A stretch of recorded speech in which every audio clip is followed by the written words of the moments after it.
akan bisa mengetahui al-haq, kebenaran, tatkala seseorang punya niat yang tulus. Oleh sebab itu Al-Imam Siddiq Hasan Khan rahimahullah ta'ala dalam kitab beliau Qatfus Thamar fi Bayani Aqidati Ahli Athar, pada bab yang terakhir beliau menyebutkan innama ya'riful haqqa man jama'a khamsata awsafin.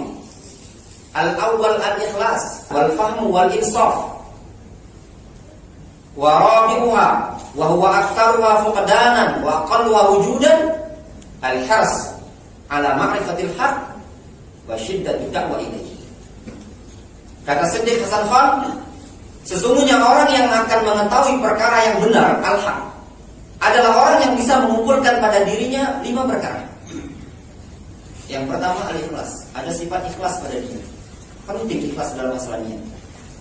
Yang kedua al-faham, pemahaman yang bagus. Yang ketiga insaf. Yang keempat al-hirsu ala ma'rifatil haq, semangat untuk mengetahui kebenaran. Yang kelima syiddatud da'wa ilaihi, semangat kuat dalam mendakwakan kebenaran tersebut. Poin pertama tadi, poin yang sangat penting dalam keikhlasan mencari ilmu. Tidak mengharapkan ketenaran, tidak mengharapkan kemasyhuran. Yang dia cari adalah ibadah kepada Allah Azza wa Jalla. Entah dia dikenal orang, tidak dikenal, yang penting dia ibadah kepada Allah Azza wa Jalla. Perkara yang berat. Bahkan sebagian para ulama di zaman dahulu mereka mengatakan setiap kali riya itu aku potong, yanbut fi launin akhar, malah tumbuh pada warna yang baru. Ku potong lagi, tumbuh pada warna yang baru. Niat berubah-ubah dalam menuntut ilmu. Maka harus terus ditanamkan upaya untuk ikhlas. Seseorang tatkala tidak ikhlas dalam menuntut ilmu, bukan mengharapkan ibadah kepada Allah, mengharapkan pahala dari Allah, namun yang dia inginkan adalah kemasyhuran nantinya, ketenaran yang dia dapatkan. Inilah yang lebih berbahaya.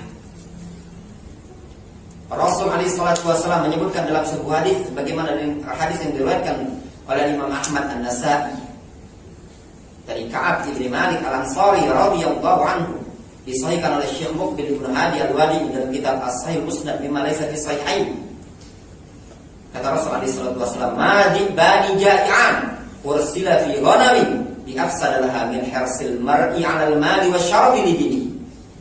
Tidaklah 2 ekor serigala yang kelaparan, madi bani ja'ian, tidaklah 2 ekor serigala yang kelaparan kemudian dilepas kepada seekor kambing. Bi afsadalah, lebih berbahaya, lebih merusak dibandingkan ambisi seseorang dalam urusan harta dan urusan ketenaran, kedudukan dalam urusan agama. Yang dia inginkan adalah harta, atau yang dia inginkan sebenarnya dia bukan menginginkan harta, namun dia menginginkan popularitas, kemasyhuran, asyuhra, ketenaran dalam urusan agama. Ingin menjadi orang nomor 1, yusyar ilaihi bil banan, supaya orang-orang tertuju pada dia. Niatan yang tak bagus.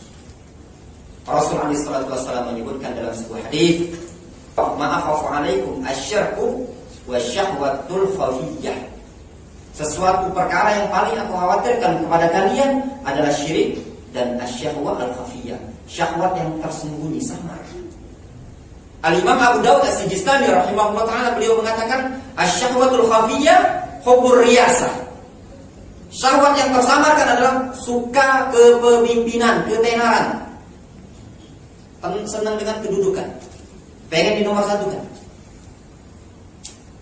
Ibnul Athir rahimahullah ta'ala menyatakan dalam kitab An-Nihaya fi Gharibil Hadits, ketika Ibnu Athir menyebutkan makna hadis ini, kata Ibnu Athir, hubbu ittila'in nas alaihi.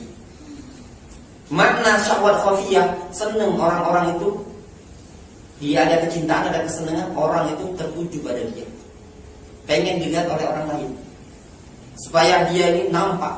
Ya sekarang ini ringkasnya pengen cari yang kemasyhuran lah dalam menuntut ilmu tadi. Gimana caranya mendongkrak dia menjadi terkenal, diakui. Ya ikhwan, dalam menuntut ilmu, ya dalam ilmu ini tadi, Tidak perlu kita mengangkat diri kita sendiri. Allah Azza wa Jalla akan mengangkat